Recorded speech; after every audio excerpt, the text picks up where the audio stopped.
ಅವರಾಗಿರ್ಬೋದು, ರವಿ ಪ್ರಸನ್ನ ಅವರಾಗಿರ್ಬೋದು, ಇನ್ನುಳಿದ ಕೆಲವೊಂದಲ್ಲಿ ಹೋರಾಟಗಾರರಾಗಿರ್ಬೋದು, ಅವರು ಸಹಿತ ಇದನ್ನು ಹೇಳ್ತಾ ಇದ್ದಾರೆ. SIT ಸತ್ಯ ಮಾಡಿದ್ದು ಸತ್ಯ ಹೊರಹಾಕುವ ಸದ ಯೋಗ್ಯದ. ಮತ್ತು ಇದನ್ನು ನಮ್ಮ ಈ ಸಿದ್ದರಾಮಯ್ಯನವ್ರು ಮಾಡಿದ್ದು ಭಾಳ ಸ್ವಾಗತಾರ್ಹದ.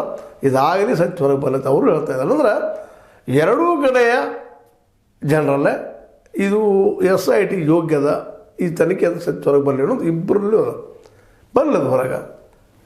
ನಮ್ಮ ಈಗಾಗಲೇ ಈ ಕುರಿತಾಗಿ ಸಾಕಷ್ಟು ಸ್ಟ್ರೈಕ್ಗಳಾಗ್ತಾ ಇದ್ದಾವೆ. ಧರ್ಮಸ್ಥಳ ಹೆಸರು ಕೆಡಿಸ್ತಾ ಇದ್ದಾರೆ, ಮಾಡ್ತಾ ಇದ್ದಾರೆ. ಅಲ್ಲಲ್ಲೇ ಎಲ್ಲ ಕಡೆ ಸ್ಟ್ರೈಕ್ ಮಾಡಿ ತಮ್ಮ ಮನವಿಯನ್ನು ಸಲ್ಲಿಸಿ ಧರ್ಮಸ್ಥಳದ ಪರವಾಗಿ ಅನೇಕರು ತಮ್ಮ ಮಾತುಗಳನ್ನು ಮಾತಾಡ್ತಾ ಇದ್ದಾರೆ. BJP ಅಂತೂ ಟೊಂಕಕ್ಕೆ ಬಂದು ಏನಪ್ಪ ಅಂತಂದ್ರೆ ಈ ಕಟ್ಟಿಕೊಂಡು ಟೊಂಕ ಬಿಗಿ ಹಿಡ್ಕೊಂಡು ನಾವು ಇಲ್ಲಪ್ಪ ನಿಶ್ಚಿತವಾಗಿ ಇದು ಅನಗತ್ಯವಾಗಿ ಆರೋಪ ಮಾಡ್ತಾ ಇದ್ದಾರೆ. ಧರ್ಮದ ನೆಲೆಯಾದ ಧರ್ಮಸ್ಥಳದ ಹೆಸರು ಕೆಡಿಸ್ತಾ ಇದ್ದಾರೆ, ಅದರ ಪಾವಿತ್ರ್ಯತೆ ಹಾಳು ಮಾಡ್ತಾ ಇದ್ದಾರೆ. ಹೋರಾಟ ಇನ್ನೂ ಜೋರಾಗಿ ಮಾಡ್ತಾ ಇದ್ದಾರೆ.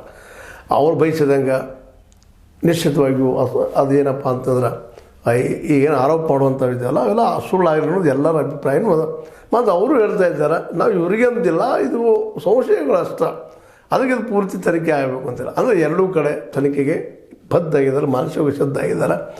ಆದರೆ ಒಂದಿಷ್ಟು BJPಗರು ಒಂದಿಷ್ಟು ಏನಪ್ಪ ತಮ್ಮ ಇದರ ರಾಜಕೀಯ